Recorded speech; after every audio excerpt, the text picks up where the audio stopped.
Welcome to my keyboard world. Let me explain and show you some stuff. Right now we're loading a large file. I don't know, can you see the screen? Camera? You guys are done. It's 108 megabytes of sound. It's all different sample data.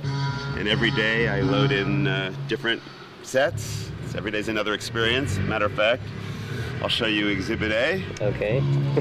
These are all the sets we've done, starting in Phoenix, Arizona. Every day, neatly categorized by my ace tech, Terry Fox, who you'll meet in a little while. Every day features something different. And the book goes through all the different legs and through Europe and America and Japan and up until, actually, let's see where we're up until. We're up until Offenbach. Yeah. So he's got some pages left for the rest of the tour. So what happens is every day when I walk in, I take a look at the set and I see what songs there are and I try to find something that's similar. And then I go into my hard drive on my keyboard and I say, okay, well, I've got to build this set. And it's a little bit of a technical dance to make it happen, but it's my job. So that's my lovely book. And now this thing is loaded with stuff. And what I do, once everything is all set up, I'll take the entire night of music and I'll start on like sound 200. So I punch in 200 and like it says pull top.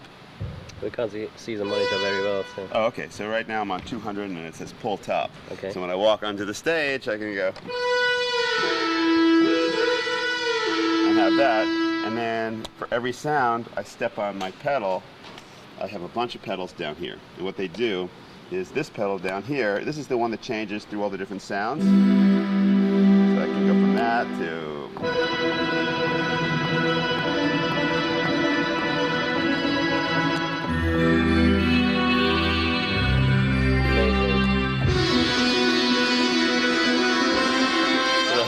So the whole keyboard completely changes every time I step on the pedal. And I go through so many different sounds during the course of a night. So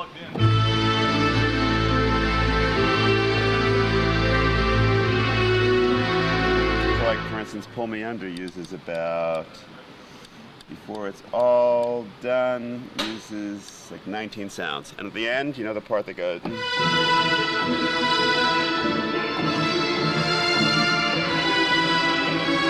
Something. A lot of times I'll split the keyboard, so I'll have like strings up here.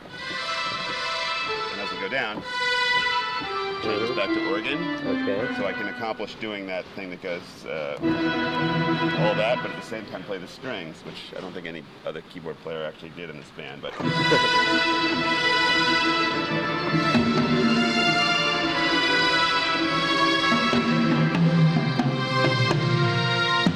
so the whole night I stepped through like hundreds of patches for all the different sounds that are there. And a lot of the samples that you hear, like the this kind of stuff, are on specific keys. So that sample's here. When I get to that part, or like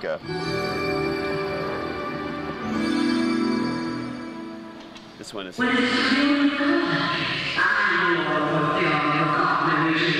But the cool thing about this is that when I hit it, I've got it on a delay, so I can hit the bell, and after the bell happens, the sample will happen like this. Watch.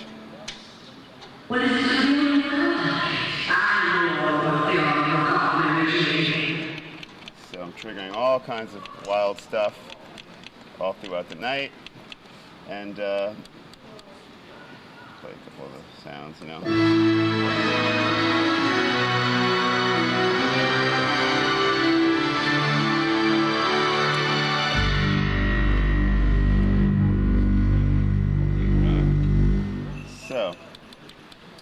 And of course, not to forget my swiveling world here as we move around. And some guys in Holland built it, right? Yes, this is a guy, his name is Patrick, and he's from Holland, and he built me this amazing stand. He's a steel builder, and he loves Dream Theater. Have you met him before? No, I just read it on the net. We'll meet him soon. I think he might be coming tonight. But he's definitely coming to the next gig. But Patrick started to communicate with me through my forum, actually. I had this idea about how I wanted to move around a little bit more. Okay. So one of his friends, Kohn, his name is, wrote me a letter and said he has a friend who's a steel builder and he wants to build you a stand. So I was like, oh, that sounds very nice, you know, whatever. You know, I didn't really even believe it at that point. Next thing I know, this guy's sending me like, you know, what are the dimensions? How high do you want it?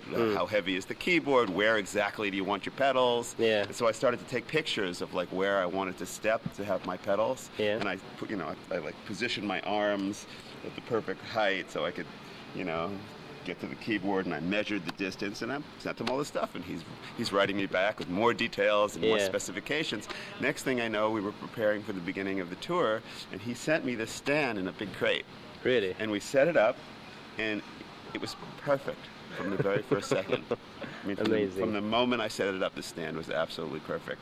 I mean, it's the greatest thing because it can go, you know, 360 degrees around. Yeah. This stand actually, if I go too far, will pull the cables too far. Yeah. Because the way the cables work is that as it goes around, it'll reach a point where you go, okay, that's enough. Okay? Yeah. But the next, maybe not this very next model, which we're expecting soon, but the one after that, we're arranging so I can just throw the thing and not have to worry about it spinning and spinning around. Okay. Which would be very cool. So, and while I'm standing right at the keyboard, I should show you what I do with these, with this thing, because a lot of people ask me about that. It's like if I'm playing a lead. First of all, I've got a couple of wheels here. Usually I use the pitch wheel. This is just for like.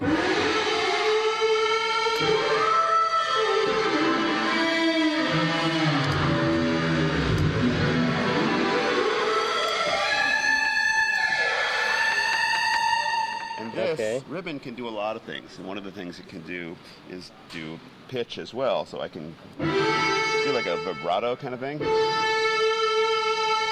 like massive kind of whammy bends, you know. I like to do these very kind of strange trills on it, so I play a note, there you go.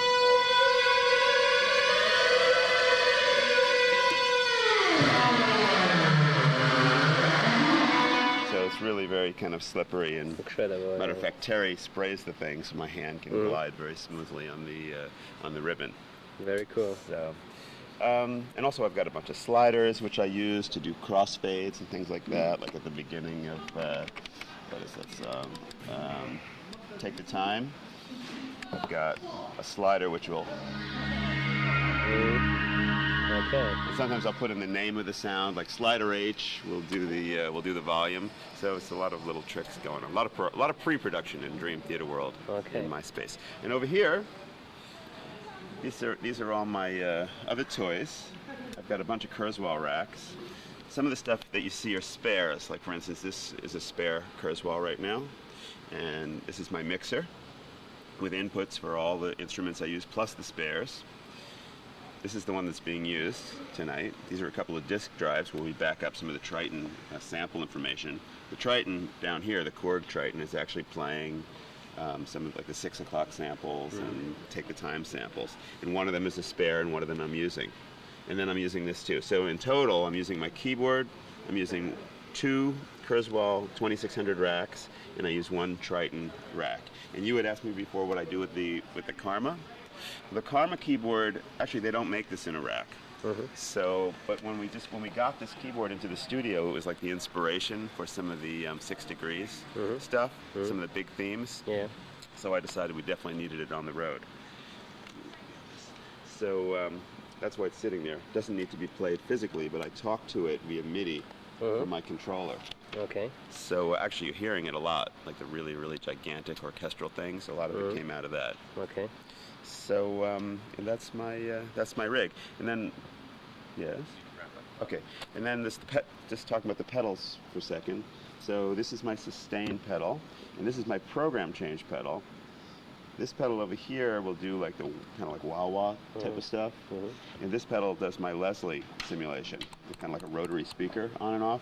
But then if I move the whole keyboard over here, I have exactly the same there, thing. right. So I've got my sustain and my patch change, my wah, and my rotary. And if I'm lucky, I won't trip and kill myself on all the pedals. I've kind of learned with my eyes shut where everything is. Very cool. And that's it. Okay, thank all you right. for it.